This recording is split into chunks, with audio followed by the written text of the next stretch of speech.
Hello friends, आज मैं आपके साथ लेके आया हूँ माइक्रो इकोनॉमिक्स का एक और टॉपिक जिसका नाम है डायनेमिक थ्योरी ऑफ प्रॉफिट्स। तो चलिए शुरू करते हैं। This theory was propounded by JB Clark. ये जेबी क्लार्क ने दी थी। According to him, profit is a dynamic surplus that arises only under dynamic condition. जो प्रॉफिट है एक डायनेमिक सरप्लस है, ठीक है। कॉस्टिंग के ऊपर जो भी बनता है वो प्रॉफिट होता है, मगर ये डायनेमिक कंडीशन में ही आता है। It will not arise under static condition. Static condition के अंदर ये काम नहीं करेगा। अगर स्थिर कंडीशन है, स्टेबल कंडीशन है, उसके अंदर प्रॉफिट नहीं आता। ये थ्योरी कहती है profit arises because of the difference between selling cost. Profit क्यों होता है? क्योंकि जिस रेट पे हम बेच रहे हैं, सेलिंग कॉस्ट, ये वो वाला सेलिंग कॉस्ट नहीं है जो मोनोपोलिस्टिक कंपटीशन में मशहूरियाँ वाला होता है, ठीक है। एडवर्टीजमेंट कॉस्ट को भी सेलिंग कॉस्ट कहते हैं, वो वाला नहीं है। ये वो सेलिंग कॉस्ट है जितने पे सामान बिका, and it's cost of production, जितने में सामान बिका माइनस उसकी कॉस्ट जो भी है वो प्रॉफिट है। Under static condition there is no change in economic factors. जब भी स्टैटिक कंडीशन होती है तो economic factor like demand, supply, size of population etcetera, ये तो स्टैटिक है, स्टेबल है, तो इसमें तो कोई चेंज नहीं आ रहा। देयर इज नो रिस्क और uncertainty to be faced by the entrepreneur under static condition. तो स्टैटिक कंडीशन में सब कुछ स्टेबल रहता है और रिस्क और अनसर्टेनिटी नहीं होती अकॉर्डिंग टू दिस थ्योरी। तो इस वजह से जो स्टैटिक कंडीशन है उसमें कभी भी सुपर नॉन प्रॉफिट या जो प्रॉफिट है वो नहीं होता। Each factor of production gets reward equal to marginal productivity. हर एक फैक्टर ऑफ प्रोडक्शन को उसकी एफिशिएंसी या मार्जिनल प्रोडक्टिविटी के हिसाब से जो है रिवॉर्ड मिल जाता है। Entrepreneur get only wages of management और नॉर्मल प्रॉफिट।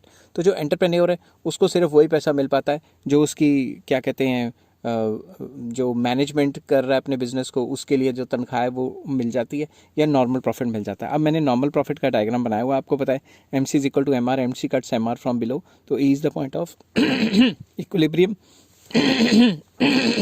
बोल बोल के गला बैठ गया, सुबह का बोल रहा हूँ, क्लासेस ले रहा हूँ। तो E is the point of equilibrium, क्योंकि इस पे M C cuts M R from below, और इक्विलिब्रियम पॉइंट पे जो है एवरेज रेवेन्यू और एवरेज कॉस्ट भी बराबर है। तो इक्विलिब्रियम के सामने जब भी एवरेज रेवेन्यू एवरेज कॉस्ट बराबर होते हैं तो नॉर्मल प्रॉफिट होता है। तो according to JB Clark, comparative static situation is found in real life. Real life में क्या होती है? Comparative static situation. इसमें क्या क्या हो जाता है? In this situations 5 generic changes जो हैं टाइम टू टाइम आती रहती हैं। कौन कौन सी? Change in the quantity demanded due to change in population.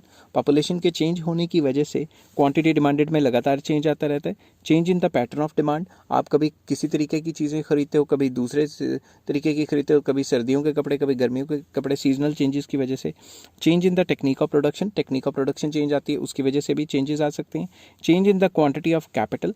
Capital की वजह से भी आपकी जो इन्वेस्टमेंट डिसीजंस है वो चेंज हो जाते हैं। कैपिटल में पैसा भी आ जाता है, पूंजी भी आ जाती है, कैपिटल में जो मशीनरी भी आ जाती है। इनके चेंज करने से भी जो है बिजनेस में लगातार डायनेमिक सिचुएशंस बनती रहती हैं। नेक्स्ट आ जाता है change in the form of business organisation. क्या पता कंपनी के काम करने का तरीका ही अलग हो जाए, क्या पता कंपनी में रिपोर्टिंग रिलेशंस चेंज हो जाएं, या कंपनी का वर्किंग अलग हो जाए। तो ये सारी डायनेमिक कंडीशंस हैं जिनकी वजह से कंपनी को प्रॉफिट हो सकता है। आई होप ये वीडियो आपको पसंद आई होगी। ये छोटी सी थ्योरी थी, डायनेमिक थ्योरी ऑफ प्रॉफिट। और ओवरऑल इसको कंक्लूड करें तो इसका मतलब यही है कि अगर डायनेमिक चेंजेस आएंगी तभी प्रॉफिट आएगा, अगर स्टेबल रहेगा सब कुछ तो प्रॉफिट नहीं होगा। नेक्स्ट वीडियो में मैं लेके आऊँगा innovation theory of profit. Till then take care, have a nice day. और अगर ये वीडियो आपको पसंद आई हो तो please like, share and subscribe.